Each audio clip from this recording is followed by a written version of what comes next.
call the meeting to order. We could stand for a moment of silence and pledge of allegiance.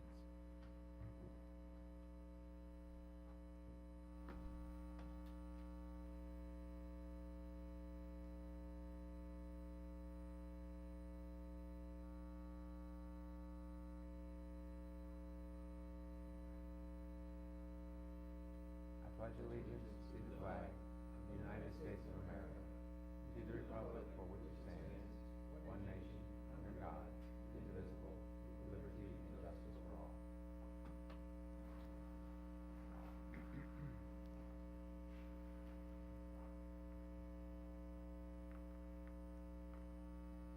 Okay, would the clerk please read the roll call, please? James Gerardi. Here. Christian Poole. Here. John Moody. Here. Matthew Munn. Derek Hodges. Richard Canello. Here. Chairman Charles Gray. Here. And the proof of publication, please?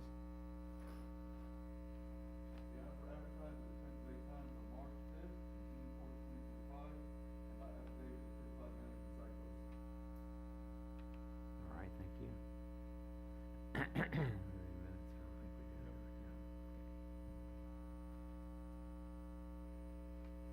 Okay, well, I'd like to welcome everybody today, and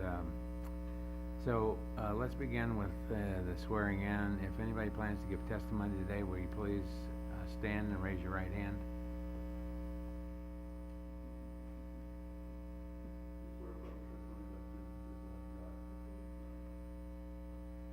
Very good.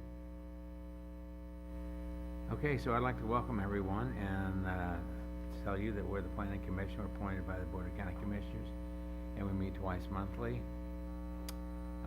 Is there anybody here that has not attended a meeting like this before? One person? Okay. Well, then briefly, I'll try to go over what we typically do so you'll understand the format of the meeting. We serve as the local planning agency, and we hold public hearings and transmit to the Board of County Commissioners our recommendations on comprehensive plan amendments, land development code amendments, rezonings, and conditional use requests. Planning Commission is the final decision-making body for special exceptions, certain appeals, variance requests, and certain alternative standard requests. However, final decisions may be appealed to the Board of County Commissioners. If anyone is in opposition to any land development code amendment, rezoning, conditional use, or any item where the Planning Commission makes a recommendation to the County Commission, it'd be important for you to attend the appropriate Board of County Commission meeting. Those of you who are not familiar with the format, we have three sections: continuances, consent items, and regular items. We'll go through each of those, continuance, then consent, then regular, and we'll give everybody that's here that wants to speak a chance to speak, and anybody that's concerned about any of the applications a chance to ask questions and get some responses. Applicants will be given 5 minutes to make a presentation if they wish, and questioners will have 3 minutes to ask their questions, and then the applicant can come up and respond to those questions. This would be an appropriate time to just tell everyone who has a phone, please put it in the silent position if you don't haven't already, so that it won't interrupt someone trying to make a presentation. And so before we start the meeting, is there anybody here to speak on an item that's not on today's agenda?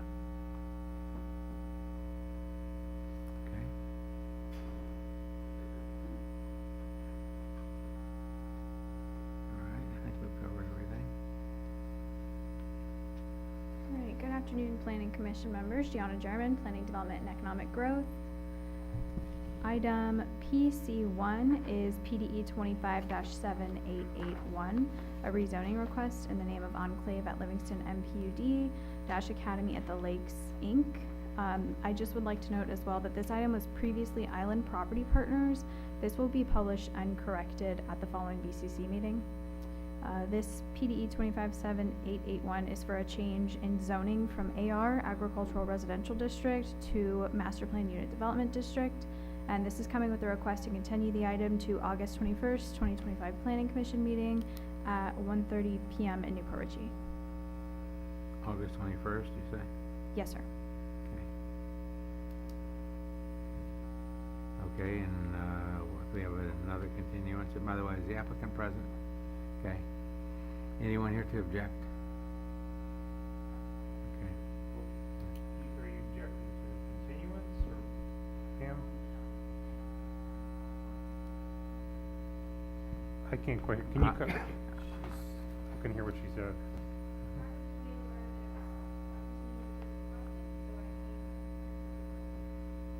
Okay. All right. If you want to come up a little closer to be heard, that would be fine, too. So, if there's an objection, then we'll have to pull that one Cool. from the agenda, and we'll go to the next one, and then we'll come back to that one. It didn't think sound like she- an yeah, objection yeah. to the continuance. She said she's fine with the continuance. Oh, she did? She's, I think she meant, he said objection, I think she meant to the application, she thought you meant the application. Okay. That's what she heard, but I don't think she's objecting to the continuance. Does she get to, or should we ask her if she can't come back to the company? We don't usually offer that if it's been noticed as a continuance on the agenda. Okay. Okay. Okay, next one. Item PC2, you will be sitting as the local planning agency. Item PC2 is PDE 25-0093, a comprehensive plan amendment, CPA 2423, in the name of Law Property. And this is coming with a request to continue the item to August 21st, 2025 Planning Commission meeting at 1:30 PM in Newport Richey. Okay, is the applicant present? I am. Okay, is anyone here to object to this one? Okay.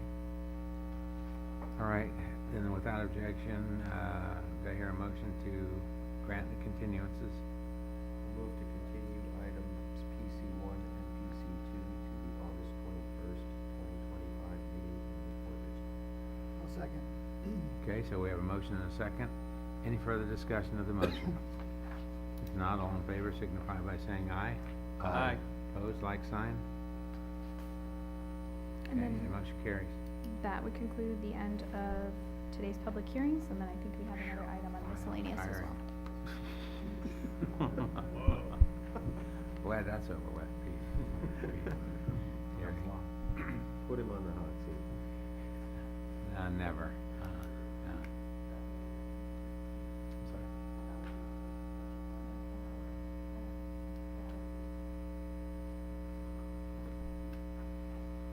Well, good afternoon, Planning Commission. Victoria Spitos, Planning Development Economic Growth Department. I think this may be one of the first times I've presented under miscellaneous business. Given the short agenda for today, we thought it would be a good idea to sort of pull back the curtain a little bit and kind of talk about some of the projects that will be coming up to Planning Commission over the next couple of months with a special projects update.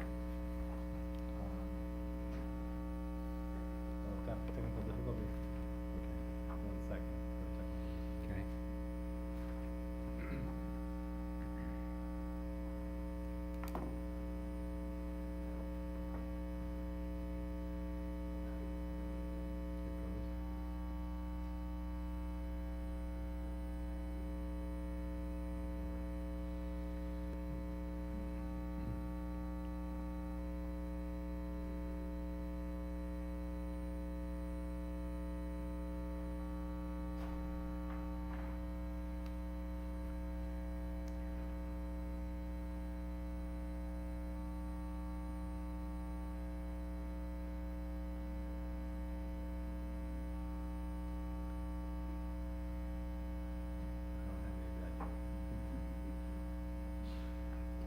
You're doing well so far, Terry. Yeah. So far, No so good. objections. It's just a technical difficulty. Lost count of miscellaneous. That's right. That's right.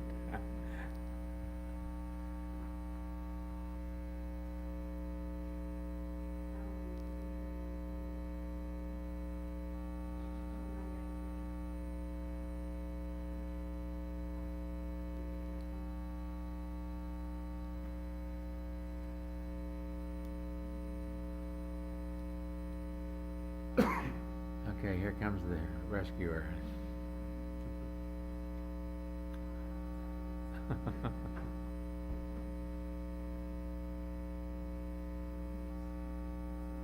Want to take a 5-minute recess? I think that's probably a good idea, okay? 5-minute recess.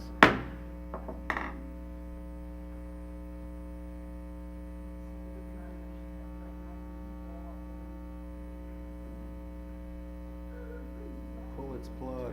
No, turn it on, turn it off, and turn it back on. Yeah, kick it. Wait 10 seconds. If all else fails. Yep.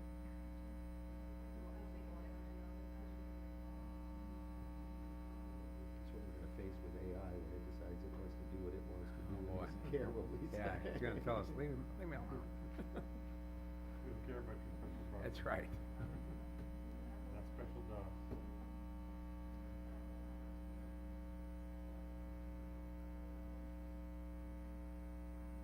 Patty, did you try the turn off and turn back on method?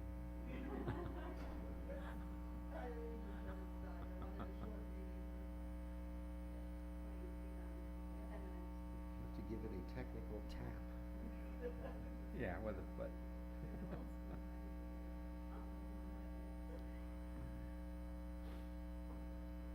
It's a good thing we don't have a big crowd today. When I was a kid, you had to move the aluminum foil on the ash. Yeah, right. I remember those days, I hate to say. Move the rabbit ears. Yeah. Go out and turn, Well, twist, look, now I get twist three, the antenna. now I get 3 black and white channels. It's Yeah. creature feature. Yeah, UHF. Yeah.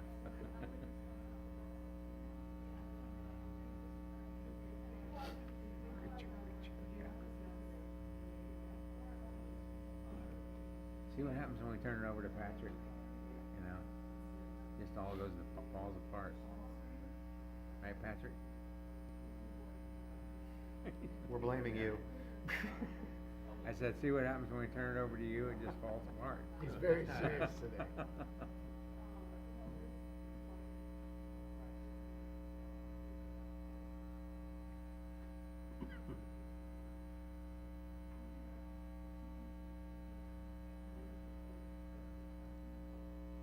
Aha. Hey,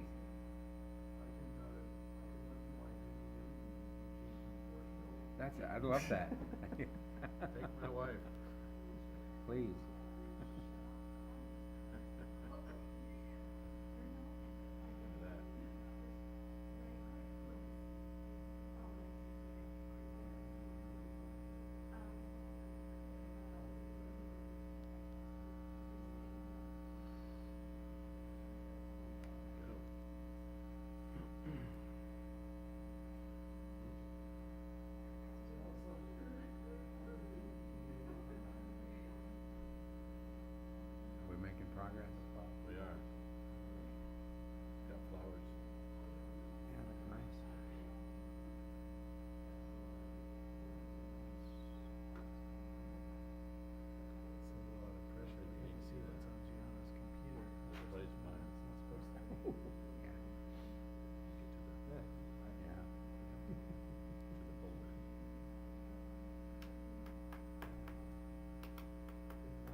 You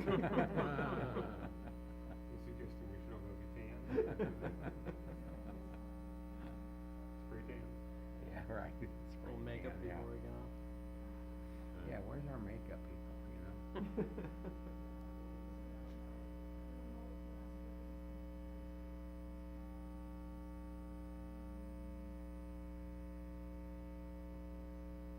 Geez, when I was a young engineer, we used to have to come in with the, you know, the foam boards and on an easel and make them. That's what I was just thinking, yeah. Yeah, that wasn't that long ago.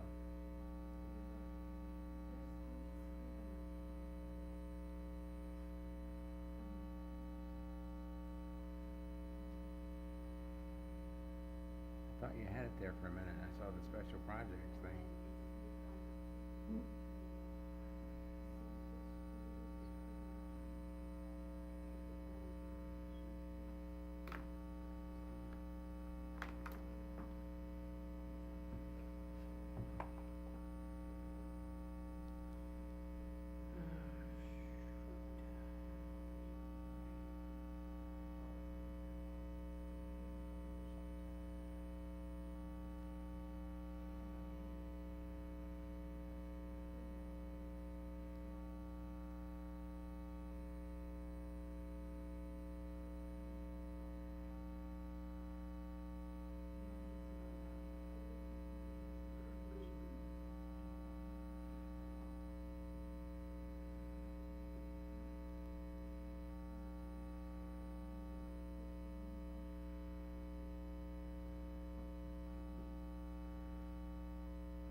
Show must go on.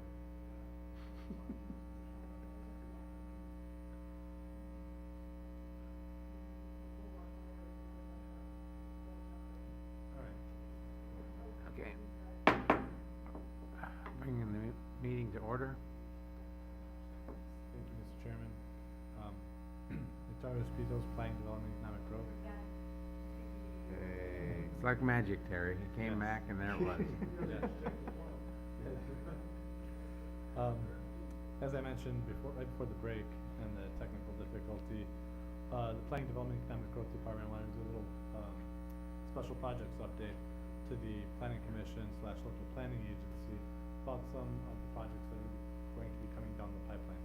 This isn't an exhaustive list of all the projects that we're working on, Mhm. just some of the immediate few that are, coming up for us. So, what are special projects?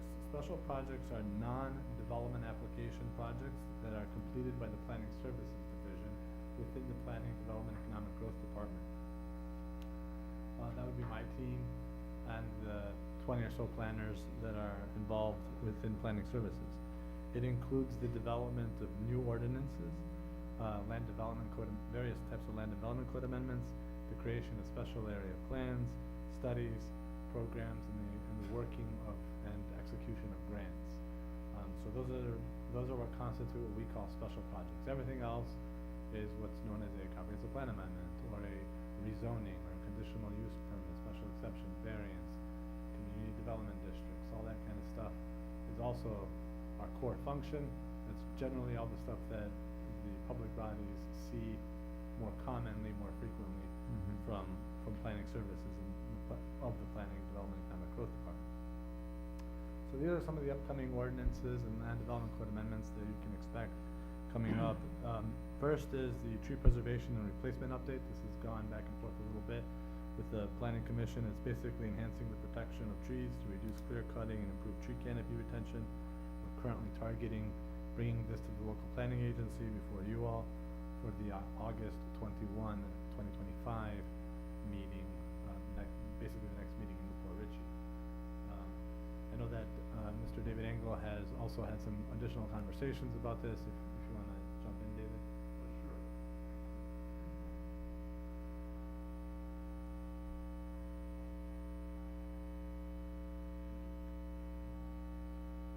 Good Good afternoon, David Engel, Planning and Economic Growth Director. Just wanted to let you know, we had a collaborative meeting yesterday on the fly with the Tampa Bay Builders Association. Initially, when staff and our technical team was working with the TBBA, they had requested certain provisions in the tree mitigation and tree protection ordinance. They had asked for grandfathering in on projects that had been submitted and, for zoning. They wanted a per acre cap on the fees that we could assess for tree preservation and tree mitigation, and they wanted to have a 3-year phasing process to phase in the fees, and we negotiated a little bit on that, and we had 2 years. We had instituted that with the original repurposed draft, and then after meeting with the Planning Commission, I wasn't here, I was at a conference with one of the commissioners, but the team was here, we got your input, and we also spoke directly, briefing commissioners, and as a result of that, we removed the cap grandfathering and the phase-in process. The view was universally that our fees have been too low for years, and we have to immediately address protecting our canopy. So that was really the essence. They were very upset about it. And I said, well, we have time. We've been asked to expedite and fast track this ordinance change, but the BCC won't get to it until the second meeting in September, and we have to go to the Planning Commission first. So I just wanted to let you know that we have stakeholder input, and from the development community it has not been positive. They want us to do more refinement to the scheduling of the fees and the way we roll them out. Thank you.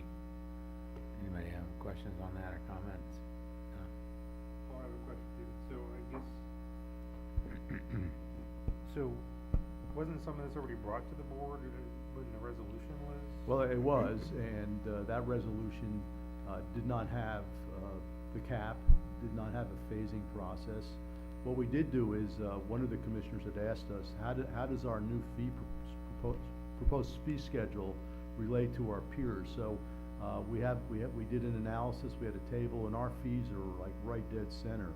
And if you went down to Hillsborough County and you had to pay for tree preservation through their mitigation process, the fees are very similar. So we're not onerous, but the TBBA representative said, hey, we're very financially stressed now. The housing market is under fire because of the economy and interest rates, and doing it this way immediately will not allow them to pencil out projects, and they're not going to be able to close on properties. So that's their position. I'm not supporting it, I'm just articulating what it is. So, I guess, what is the status? Because I watched that board meeting where the board approved the resolution, but then there were still questions about, could the fees be changed by resolution, or did it have to be changed by ordinance? Right, and What's the latest on that? Because I've got clients that are asking. So the assigned attorney is Elizabeth Blair. She was out of the office last week. She's back Monday. We've reached out to her. We haven't had a resolution on the path forward yet from the CAO, but that's pending. So there is a simple fix to the issue that was raised, which is, if you look at the current code, it says that the fees will be adopted by resolution, but then for whatever reason, the old fees were put into the code. So you could just simply strike them from the code and let them be adopted by resolution to fix that issue.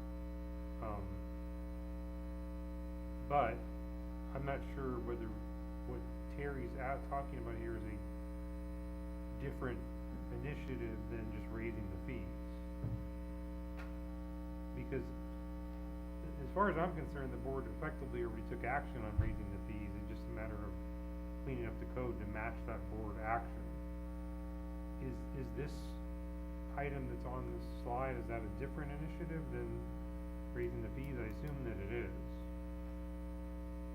This one is the actual land development code amendments that deal with how to mitigate the tree canopy loss. So when trees are being clear cut, one of the code requirements for that is section 802 of the land development code. So last month actually, at the last Newport Richey local planning agency meeting, there was the workshop with the planning commission where various ideas were shared with us. Actually, I think it was in Dade City. It was Dade City, yeah, beginning of June. And so we've been working those ideas that the planning commission had shared with us at that time, checking other codes and working with those other communities' codes, other counties, et cetera, that have similar ordinances.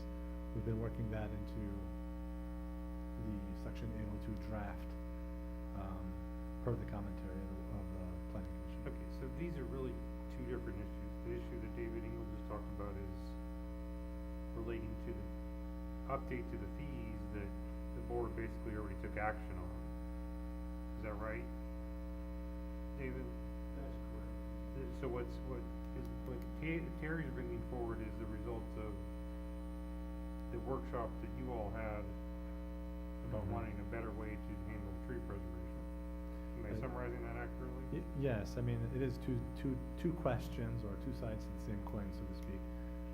802 does have the fees in it, but the fees discussion is slightly different, to David's points, than the actual requirements and standards that we would establish and update in section 802. But the fees are in 802 so that it can be addressed if needed. So, is there a draft of this already that's been presented to the TBBA? To answer that question, I guess I'm not honest. All kinds of glitches. We have a working draft and actually have a meeting with Amanda Hill tomorrow to review it before we resubmit up to the CAO.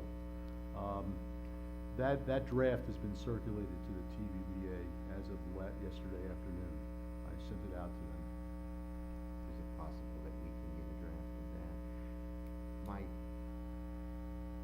I have some concern in that when we've had major changes to ordinances which can affect the cost of development, that we've always had some type of stakeholder meetings and participation where we can hear before an ordinance is presented to the planning commission, there's a chance where those stakeholders can say what they like, what they dislike, and then staff can take that into consideration. And I know we've been doing that through the horizontal roundtable, but it seems like the past few ordinances, the HRT meetings were held literally the day before the planning commission meeting.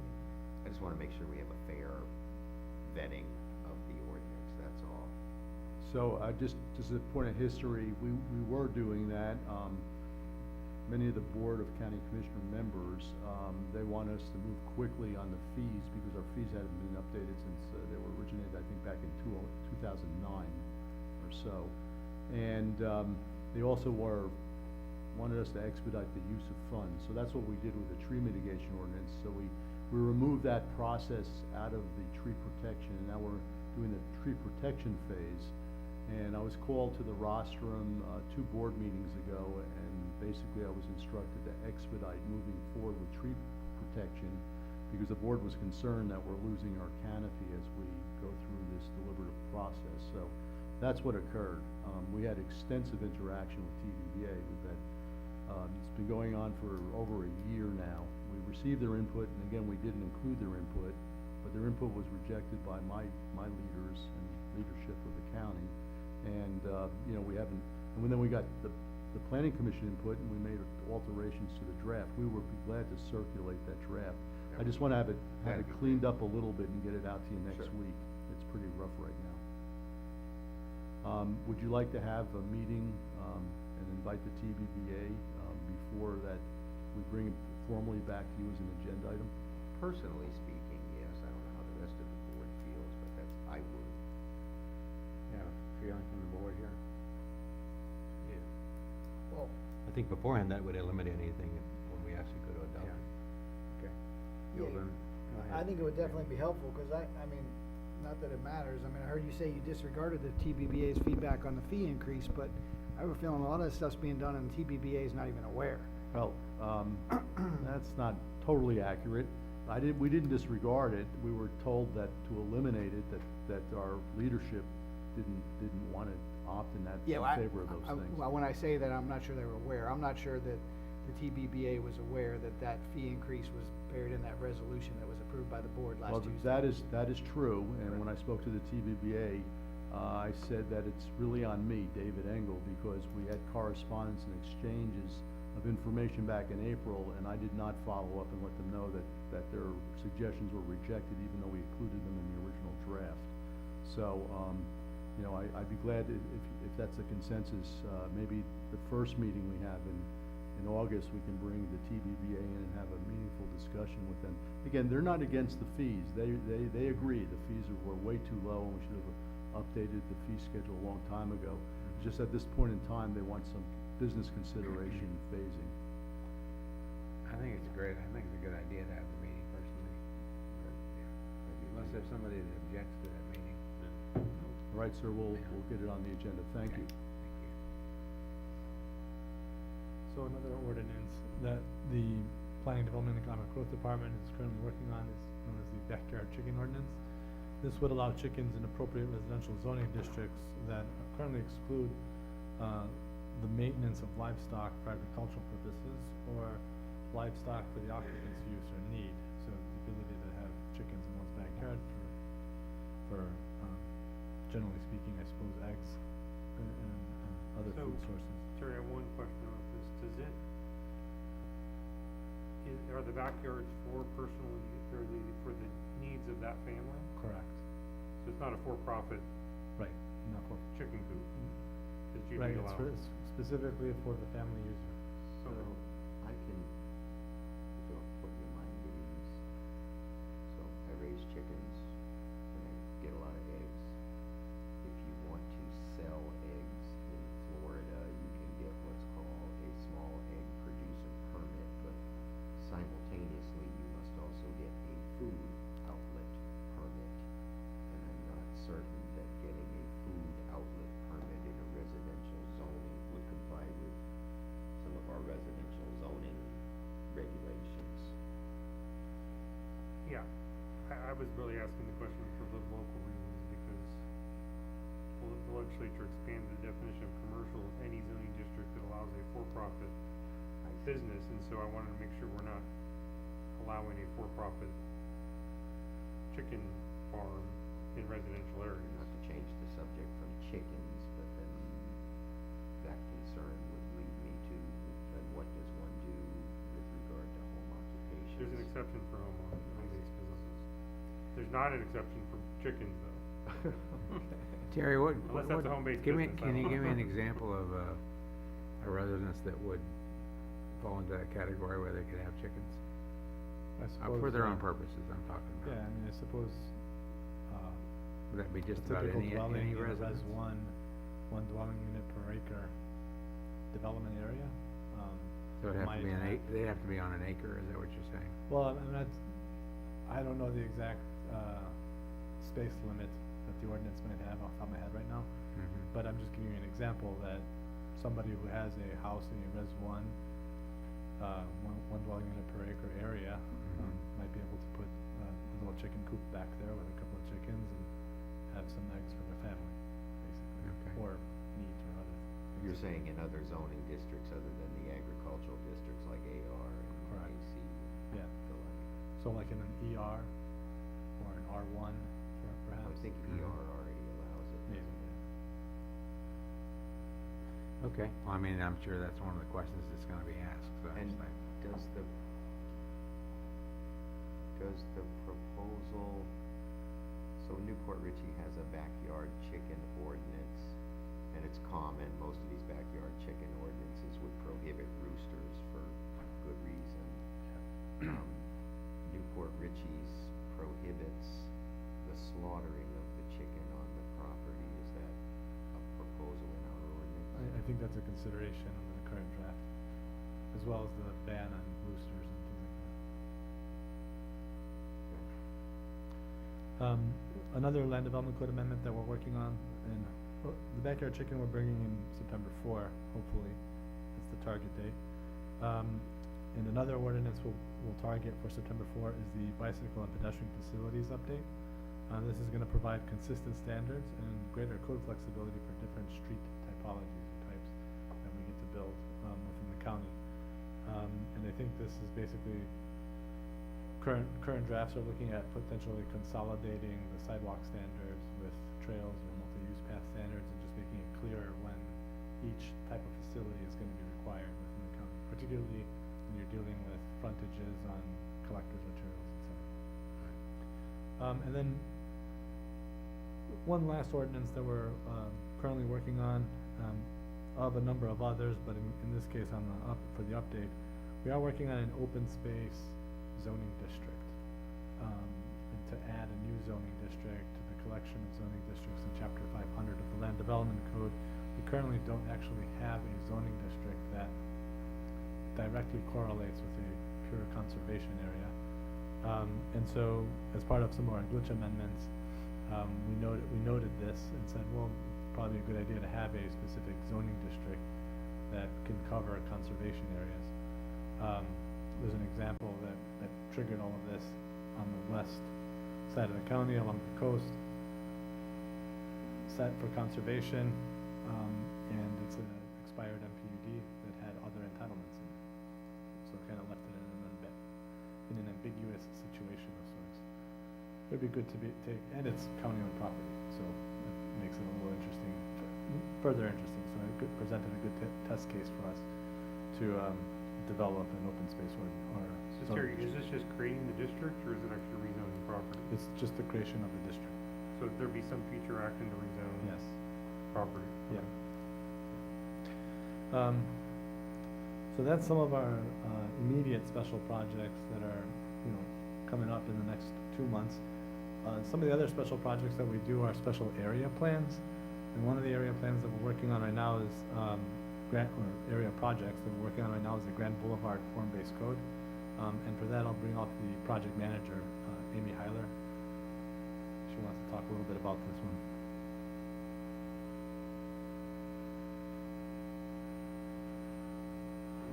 Good afternoon, Amy Toll with Planning and Development. So Grand Boulevard, we ended up doing a series of workshops. There were 3 workshops that we conducted between April and June to seek community input to determine how the Grand Boulevard area or corridor would be visioned essentially, and what the community needs and the input was for this general area. So we received a lot of good feedback. Essentially, the common theme is ensuring walkability, making sure we keep our transportation our commercial corridors in place, don't detract from the existing residential, and just give it a nice revitalization. Landscaping, pedestrian facilities, those were some of the common themes. We ended up surveying or sending out a survey to the public. So the survey was from the beginning of April to the beginning of June, so about 2 months, around 2 months we had it going on. We received 108 survey results. So with that, we were able to kind of get a good sample of what the community is looking for. So the area here is the area for the visioning for Grand Boulevard, originally extended from the city limits down to Moog Road. And in our analysis, we actually conducted a study on from the city limits all the way down to mile stretch. So on the map, it's as far down as Grand Boulevard as you can actually see, or at least the collector roadway of Grand Boulevard, and then it shifts over to 19. So that was our ending point. We evaluated all of the raw data, so your land use, zoning, transportation. We did walking studies. We went out into the community, gathered all this information. And as a result, we have conducted our findings. We have a finalized report. Some of the results was a strong appetite for walkability, as I stated, mixed-use centers. There was our original, when we went out to the public, our original boundary, like I said, ended at Moog Road. We had some individuals that actually wanted us to extend it all the way down to mile stretch, because that area actually had a lot more public services. So it has the library, it has the post office, fire stations, I believe. And so at the end of our, or at the end of the workshop, after gathering all this information, our finalized boundary for Grand Boulevard is from the city limits all the way down to Mile Stretch. We are also in coordination with the city itself. So Newport Richey was there, the mayor was there. We're working with their planning department to coordinate the form-based code requirements and the design standards on the county's side to essentially kind of align with what's going on in Newport Richey to make sure there's a cohesive design on that segment so you're not seeing that break between the county and the city limits. So again, some of the feedbacks was strong public appetite for walkability. They wanted to see more recreation, open spaces, a desire to revitalize the commercial corridors. Placemaking and public art was a popular theme. And then we also have areas that they identified for more institutional civic infrastructure. So what are we doing to incentivize property owners in the corridor Sure. to redevelop? Because I've had many inquiries from property owners to redevelop their sites. There are a lot of circumstances which inhibit their sites from, first and foremost is the proposed corridor width in the comp plan for Grand Boulevard. Sure. So wanna know if something's doing that. You need to keep in mind that Grand Boulevard was a 2-lane roadway, still is in many cases. But as there have been takings throughout the year, properties that had a limited amount of depth now have less amount of depth, which make it almost impractical for them to redevelop in some sort of commercial fashion. I see this a lot too along US 19 through Newport Richey. So I want to make sure that if we do something in there, that the code contains provisions which incentivize the development. And then the other question I would ask is, what's the catalyst for the area to redevelop? Elfers is where Elfers was because it was a hub to transport citrus and we had rail. And unfortunately, we let that, for one reason or another, we let that rail through there go. There is no more rail through there. And that area has since died.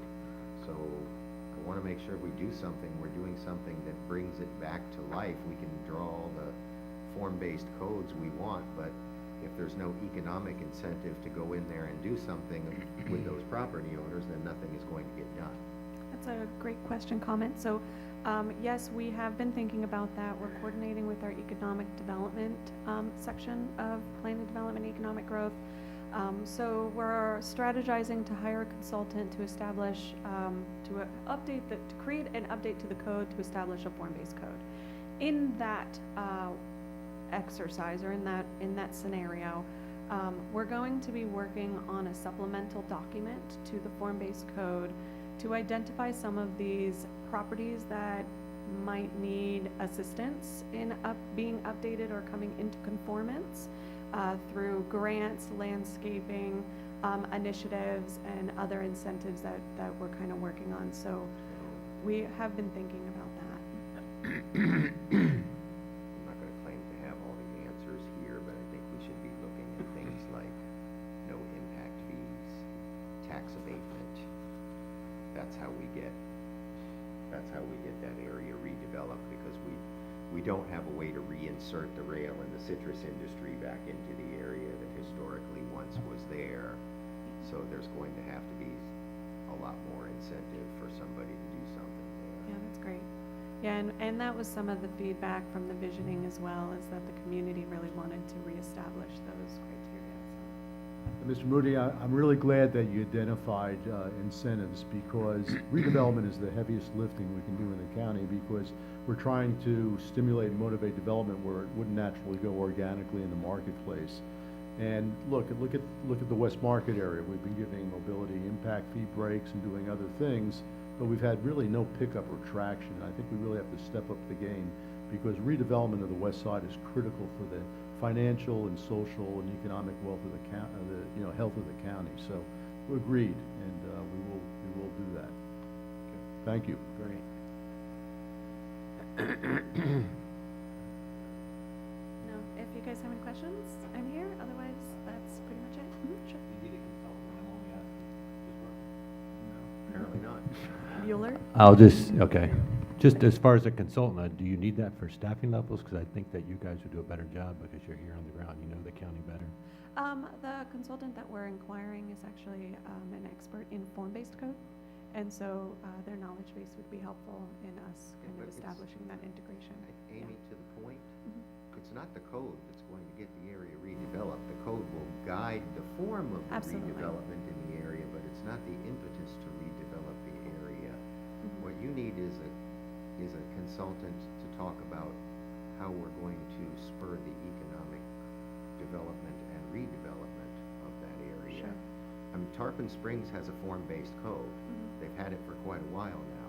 Right. There's not a mass rush of people. In fact, every call that I get in my office is nothing but people frustrated with the city's form-based code. So the code itself can provide a great guide for development, but I can tell you one of the big mistakes that Tarpon Springs has made is some planners created all of these transects and decided that literally these types of businesses will go here and these types of businesses will go there. There's no incentive for any of those businesses to go there. There's no impetus for any of those businesses to go there. And I hate to see us make the same mistake that the city of Tarpon Springs has made. Yeah, Because it that's- hasn't worked for them. Sure, that's the intent of the technical document that's gonna run alongside this. So those types of variables are gonna be within that document to kind of help relieve some of the property owners, give guidance, give incentives to really try to execute the update to the code. That will most likely be done in-house, so, to your point. I don't really have much to add. I just wanted to say that the form-based consultant is just basically technical expertise that we feel that we could do some buttressing of, but the entire project, we can do that internally. I have extensive experience on redevelopment projects, and it's a multi-pronged approach, not only incentives, it's grants, and creating the backdrop for an attractive environment where the organic commercial market wants to develop. So we are working on that now, and we're also doing a affordable housing study, and we can plug that in.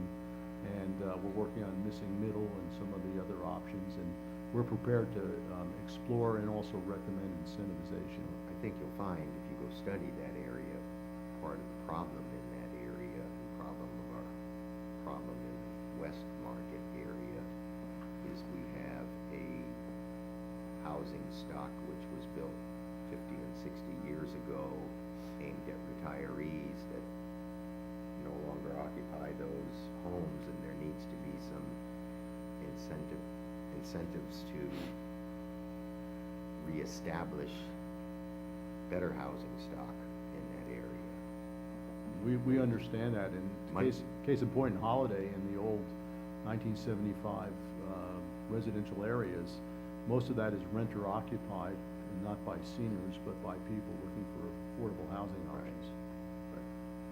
They're distressed communities. My concern is that,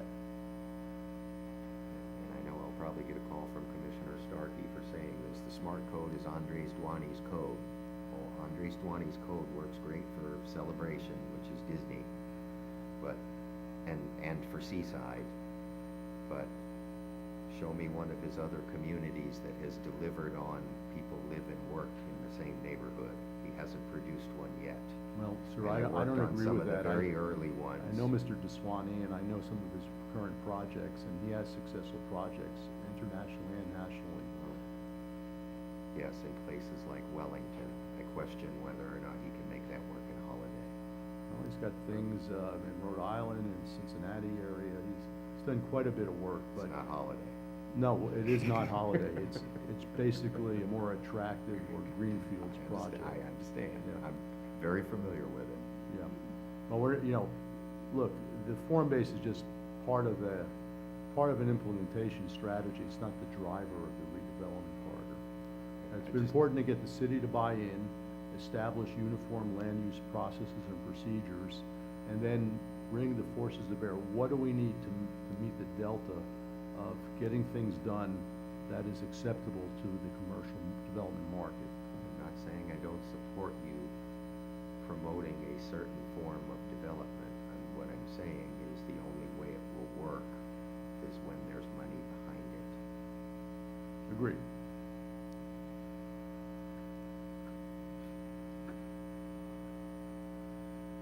And one of the things that I'll just mention as we transition into the next discussion, is that we are looking at this on multiple levels, as we were mentioning, even in the comprehensive plan update. The proposed future land use map is taking this area into consideration and what the community is envisioning for Grand Boulevard. Which brings us to the comprehensive plan update itself, Pasco 2050. We are in the midst of the Summer of Engagement 2.0, as we've been calling it.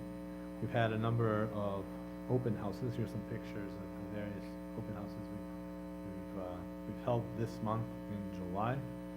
We've conducted 4 out of 5 open houses with the community, which was aimed to inform the community and gather feedback about the proposed changes to the comprehensive plan and to the future land use maps. Yesterday we had an open house in Holiday, at the South Holiday Library. And next Monday, July 28th, we will be at the New River Branch Library in Wesley Chapel for the last open house related to Pasco 2050. That doesn't mean people can't continue to contact us and share their feedback with us. Our website is pasco2050.com. It has contact information on that website for the public and various stakeholders to send us emails, ask questions, and do whatever else they feel like they need to do with us. At these open houses this month, we felt that it would be important to broadcast to the public, but also inform the Planning Commission that some of the key topics that were discussed included the proposed future land use map, which we went through here at the local planning agency.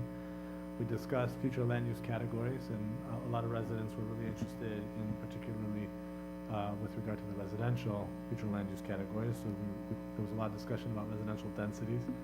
There was a lot of discussion at the open houses about rural areas, not just in the Dade City open house, but also in the Shady Hills open house, actually, because the rural character area covers much of the Shady Hills area. So there was actually a lot of good questions and good discussions on the rural character area, on the rural transition area, and on the Northeast rural area as well.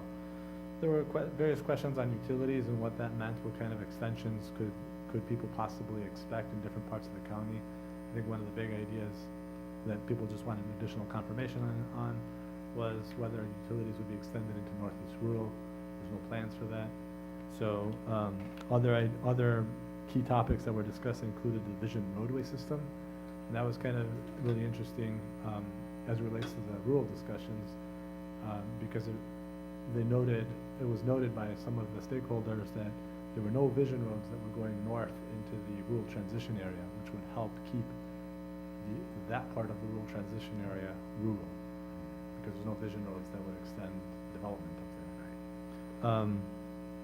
And then, of course, natural resources protection across the county.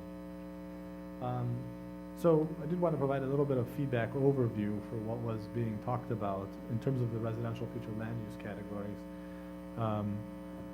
So basically the discussions from both the Dade City and the Shady Hills open houses earlier this month included conversation on the new AGR, agricultural rural, the RDR, rural density residential, and the SDR, suburban density residential future land use categories. And essentially what they were talking about pretty consistently from open house to open house was a consideration to slide the zoning, to slide the density scales down a little bit. One comment was straightforward, that the minimum density in AGR should actually be 0, so that you could just have an agricultural use on the property, not necessarily have to have a dwelling unit on it, which made sense in that regard. And the other was our current proposal, and previous to the open houses anyway, was that the AGR should have up to 0.29, a density level of up to 0.29, which is approximately 1 dwelling unit per 3 acres, or 1 unit per 2.5 acres. And A lot of residents commented that, you know, we've had one dwelling unit per 10 acres and one dwelling unit per 5 acres for a long time. Maybe the upper bound should just be one dwelling unit per 5 acres. So we're currently studying sliding the scale to the left, if you will. And so we're looking into that right now. If we do that, it kind of cascades into the discussion on RDR, and we might change the minimum density on RDR to pick up where AGR leaves off. So if AGR stops at 0.2, then we can pick up 0.21 and on in the rural density residential category itself.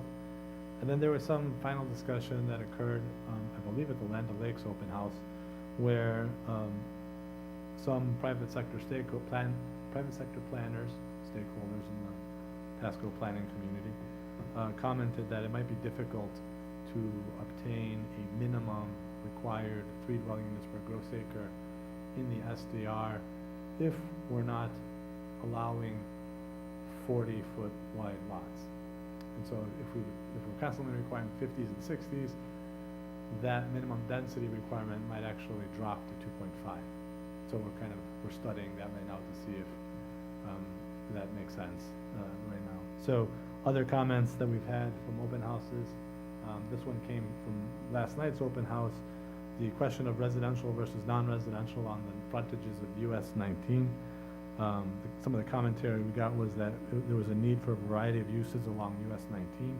How does the core, commercial office residential, which is the new version of common ROR, and the mixed-use transit centers, which would be the community squares and the urban centers, accommodate or plan for residential? So we're currently looking into that, whether or not we should be mandating a vertically integrated mixed-use building with commercial on the first floor and residential on top on the US 19 corridor, or allow for multifamily residential. For example, you would have to think about a higher intensity user like high density residential on a high intensity corridor like 19, but since single family homes wouldn't do very well on 19.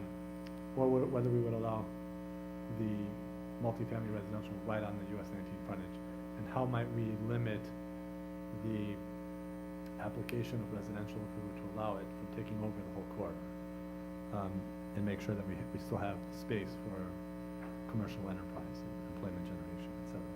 So we're looking into those comments that we got. Some other comments that we got from the Dade City open house, a lot of discussion on the Dade City transition area, which is, the Dade City transition area appears one time in the current comprehensive plan. It's a reference to a generic area in the Northeast Pasco County rural area study from 2006. But we wanted to make sure that we could recognize the Dade City transition area as a buffer zone between urban development in Dade City and the Northeast Pasco County rural area. And we are defining the Dade City transition area within our comprehensive plan. These are rough boundaries. It's kind of Swiss cheese at the moment between unincorporated Pasco County and Dade City jurisdiction right now. So these roads it's not a simple box.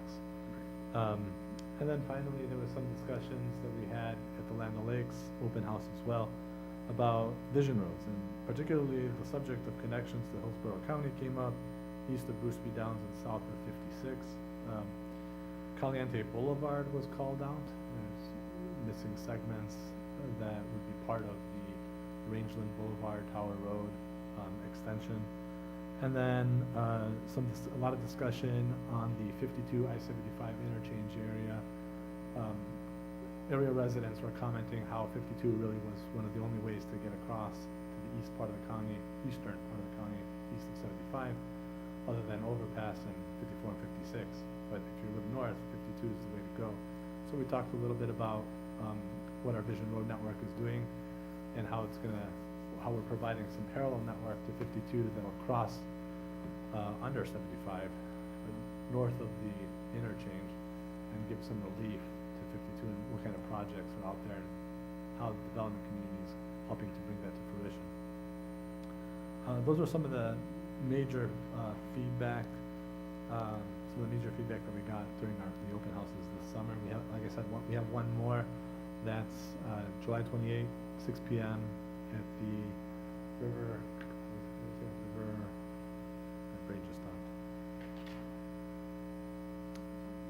Terry, can we're- I ask you a question? New River Branch Library, sorry. Yes. So, when the updated comp plan comes to the LPA, what is your plan? Because it's a lengthy document. I mean, for what I've heard, there's numerous revisions to the text that go well beyond the stuff that you just talked about. And I think you know that the planning commission is certainly not a rubber stamp. They read these things. So, what are you gonna do, like a workshop where you kind of, with the planning commission first, to go over the text of it, or what is your, this is not as simple as a backyard chicken ordinance, okay? This is a major update to the way Pasco County is planning its growth, so I don't think this is something you can just do in a single public hearing in front of the planning commission. I think it's gonna require more extensive discussion, so what is your plan of action? Well, we're currently putting the drafts on the website. We've been encouraging everybody to be looking at the drafts that are there. Today we have Pasco Lives, which is the housing element, Pasco Plays, which is the recreation element, Pasco Conserves, which is the conservation, and Pasco Adapts, which is essentially the coastal element plus resiliency. Those chapters are on the website right now. We're going to be publishing Specializes, which is basically it's the extension of the future land use element for Pasco 2050 that includes Connected City, DOPH, Central Pasco Employment Village, Connerton, Newport Corners, Gateway Hub. All of those are not changing, so that's an easy chapter to take and digest. Pasco Partners, which is the intergovernmental piece of the comprehensive plan. Pasco Serves, which is the utilities piece. Pasco Works, which is the economic development piece. Pasco Moves, which is the transportation element. All of this stuff is going to be on our website within the next two weeks or so. And then by the end of the month, towards the middle to end of August, I would say that Pasco Grows should be online as well. That's our target. So we've been encouraging, check the website, read the documents and the materials that are there. We wanted to do this today to provide update on what are the kinds of comments that we're receiving. So to the extent that we can, do additional minor workshop type events with the planning commission and local planning agency, it's doable.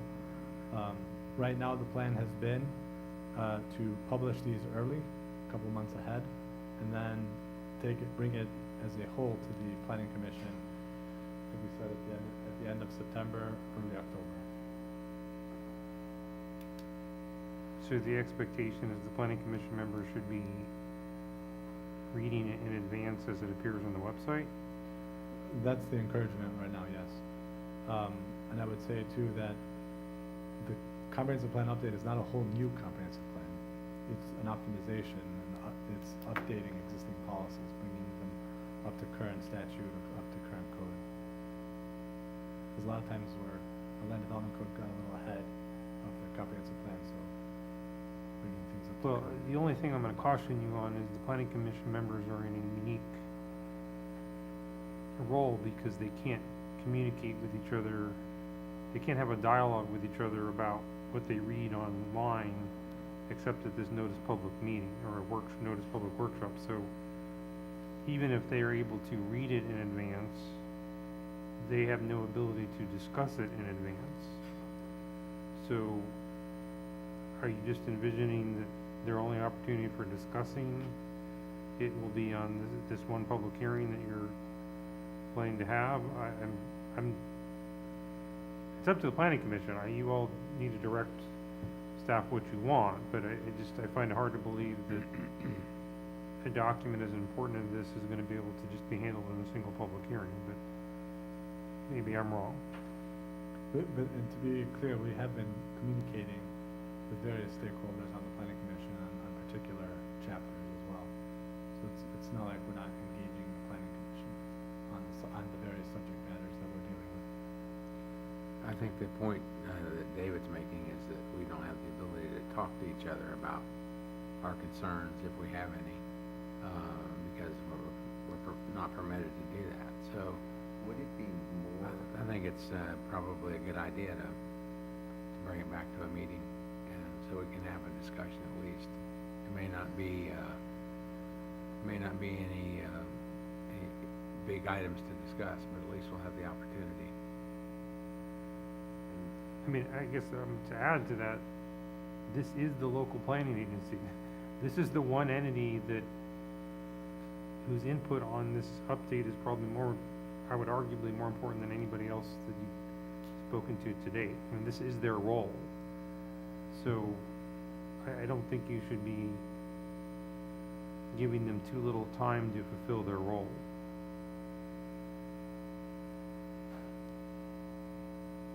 Does that work for This you? is arguably the most important thing they're gonna be doing. should we be having maybe workshop an element at a time or something? Well, Because yeah, it's a I lot don't, to I mean, digest. only thing I've seen to date, and part of that's my own fault, cause I haven't gone and looked at it on my own, but the only thing that's been brought here has been on these land use items. I mean, there's a whole lot of other information out there, and like, hey, go read it yourself and let us know if you got any questions. Will tell you that I've had the pleasure of working with with staff and some of our land use attorneys in and out of the county on some of the language of the element, but there's still a lot of, I'll call it disagreement as to the appropriateness of the content that's in those elements right now, and that's not resolved at this time. And I can tell you that group is expecting to have more meetings and workshops to try to resolve some of those issues.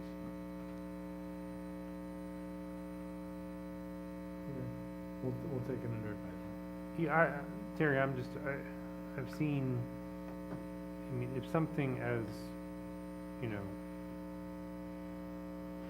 if something as simple as a parking ordinance gets sort of derailed because of not a lot of communication, advanced communication with the planning commission, I'm fearful that the comp plan is gonna be even more of a monumental task if we don't give planning commission adequate time to digest it and debate it. So I'm not sure that just telling them to read it in advance on the website is sufficient. Just back to my previous comment, maybe one section at a time, because I can tell you when it comes to the conserves element, I guess that's what we used to call the coastal element, and the conservation element of the plan. There's right now, I'll say a lot of professional disagreement with some of the language that's been proposed by staff that's still yet unresolved. And I think it would be better to do this one at a time. I agree. Little bits at a time where we can come in and get these things resolved, because I can tell you that I don't want to put words in the land use community's mouth, but my sense is that the land use community is not satisfied with the language. I'll leave it at that, satisfied with the language. So Terry, would it, on that idea, would it be for the elements that staff feels are sort of close to done, could you put one element for each planning commission meeting from now until whatever we're trying to get this adopted, put each element that's done at the end of the agenda, so that every planning commission meeting, they're tackling one element? It's an idea that we can consider. Yeah. I mean, I'd have to go back and check the project timeline and see, and check in with, our internal stakeholders and my leadership, but we'll take that into consideration as a potential way forward. Or maybe two at a time. I don't know what the right answer is, but I mean, That's a great idea, and I think we should prioritize what gets to the planning commission the earliest. So obviously, the land use element, which we call Pasco Grows, that should be right up front. And some of the issues that we've had a lot of interaction with our stakeholders, like, you know, our open space and recreation element and things like that. So we'll bring you the, not the contentious, but the most interesting items that are activating the community first, and we could do that.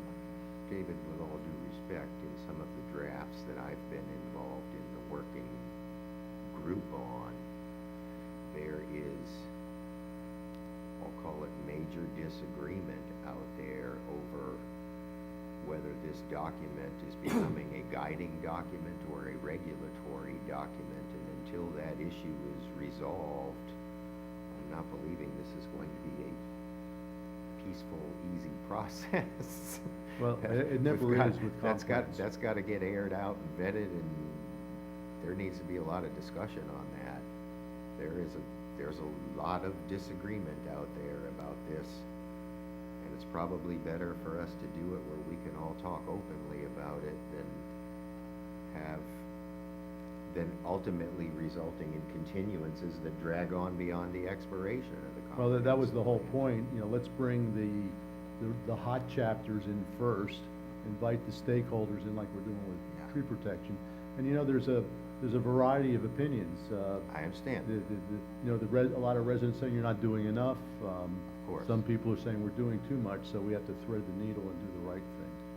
But, So David, I think it's a great idea. I don't have a problem with you bringing the contentious ones in first, but I guess I'm also sensitive to your time, because you have a schedule. If you've got elements that you think are done that that you may consider not contentious, why not bring them to the planning commission sooner so that you can get their feedback on them? That's fine If too, they're but. close to done, why not get them on the agenda? Well, in the spirit of saving time, because we are time constrained, the contentious items are the ones that are gonna take longest to resolve and work through. But as we are done with, things that are universally or mostly universally accepted, we can bring that too. I just wanted to get the contentious stuff as early as possible out to the commission so we can meet and talk about it. Yeah, bring them however you think. My general concern was that I don't know that this can be handled in a single public hearing. Especially when it would be their only opportunity to have dialogue about the contents of the document. And hear from the public about the contents of the document, because there'll be public hearing items. So I would think that you'd want to allocate a little more time. With For the example, planning today commission. was great. Today would have been a good day to handle 2 chapters. I mean, That's true. So would the planning commission, consider that maybe, for September and October, we could have an extra meeting just to deal with the comp plan? I would not object.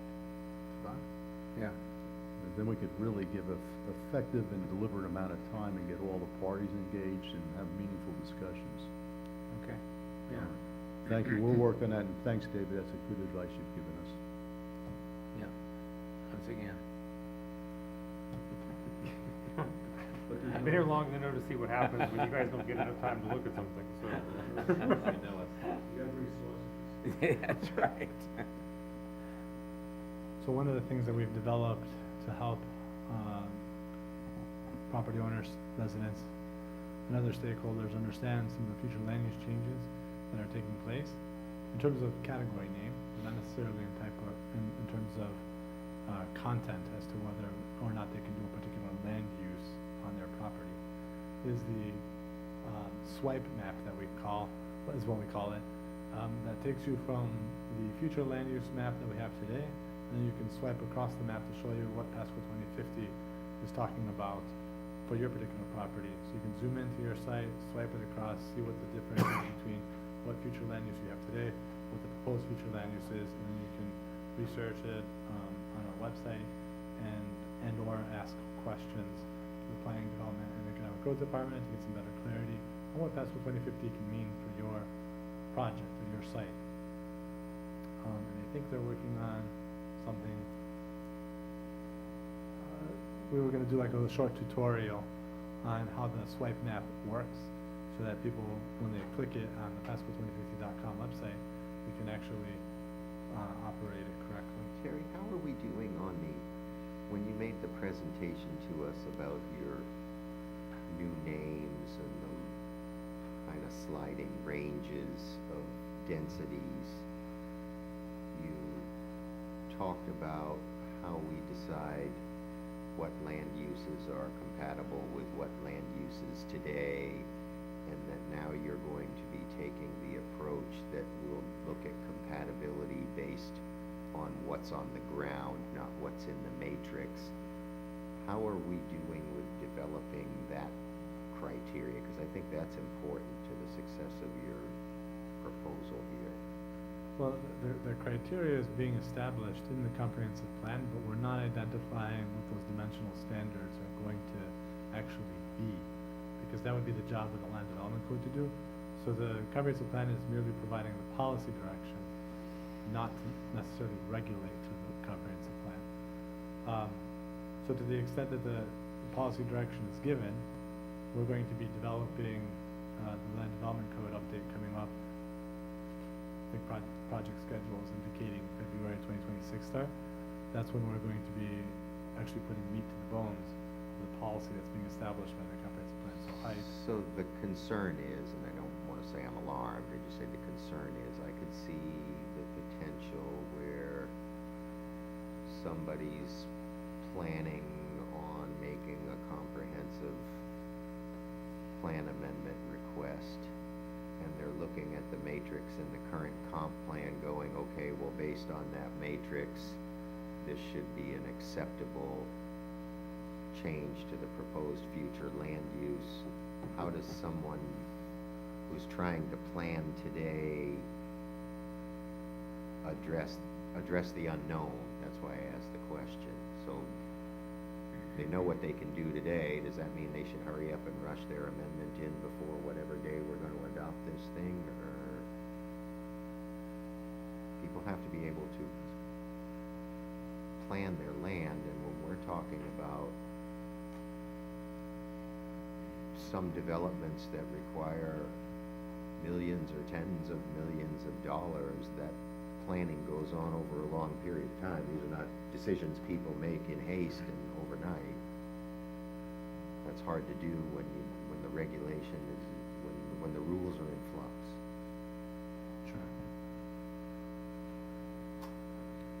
Okay, well, I think that was a great suggestion, both Daves made, and I think we're all in agreement that we're willing to do an extra meeting. Yes. On the overhead, just really quick to return to the tutorial. Wait, can I get clarification on the extra meeting thing? So is it your preference to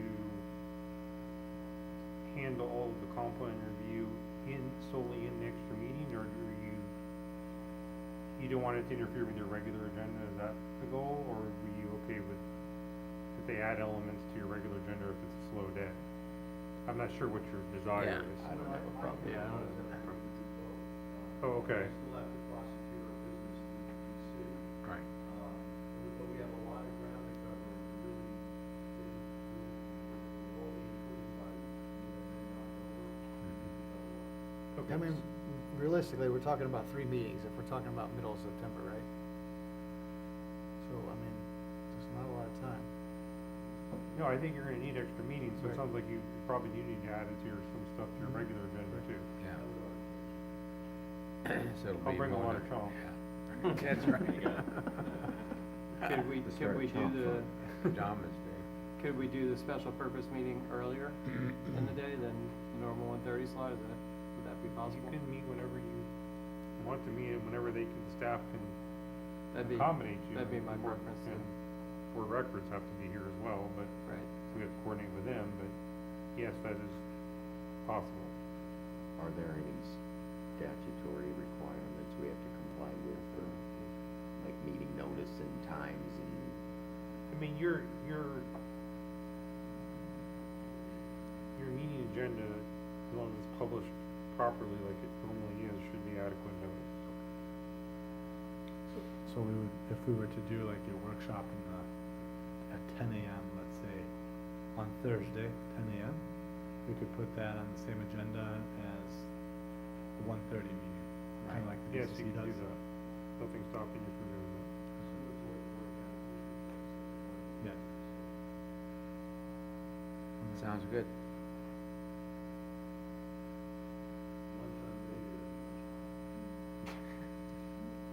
have is chalk. Yeah, that's. If you want something better than that, you're gonna have to get your own food. Who's bringing the french fries? We got water. So, in terms of the tutorial, this is what the swipe map looks like. It looks just like Pasco Mapper. If we open the legend box, that you can toggle between the current, future. Hold on, not done yet. Well, that's a surprise, but you're gonna open the toggle box. Hi, if you wanna show it.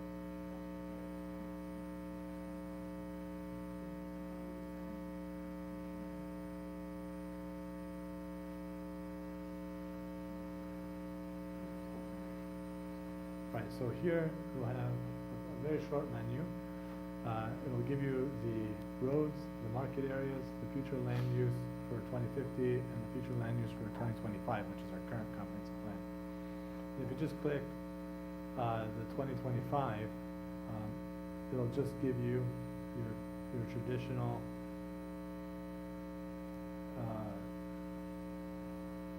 yeah, turn that one off. So if you're just starting off, you'll see this as your default setup. So you'll have the 2025 click, and that's the current future land use map that we have today. Now if you turn that off and turn on 2050,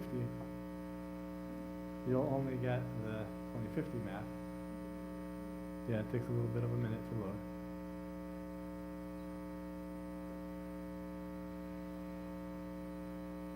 There it is. That's the 2050 map, not too different. It's, again, we're talking about it in terms of optimizations. And then if you click both of them, you have to toggle both like that. And what'll happen is you go down to the far right to the swipe button, and it'll give you a sliding bar. Yes. You toggle the swipe on, and then you get the swipe bar, and you can actually zoom into any part of the county and transform from the current future land use to the Pasco 2050 future land. So if you want to just zoom in on some random part of the county, yeah, Connor to the side. And then you just toggle between the two. And you get the idea. Then to zoom in on your particular property, zoom in on your house, zoom in on your business, whatever, and swipe back and forth to kind of get a sense of what's going on. And then you can click into the map, either side of the swipe bar, to see what you were or what you are today and what you could be tomorrow. Are the parcel lines in there, Terry? If you go close. Okay, if Yeah. you go, if you zoom in enough, okay, I got you. It's pretty far.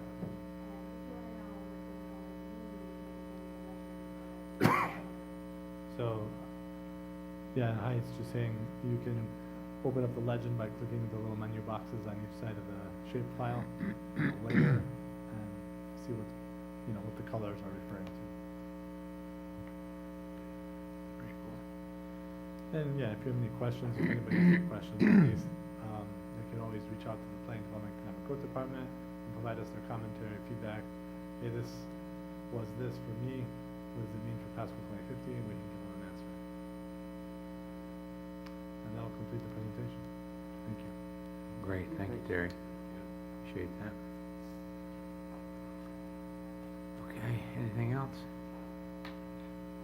Amy, did you have a speech? No? Okay. All right, if there's any more business, if not, I'd hear a motion. So moved.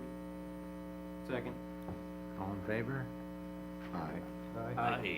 Okay. Thing closed.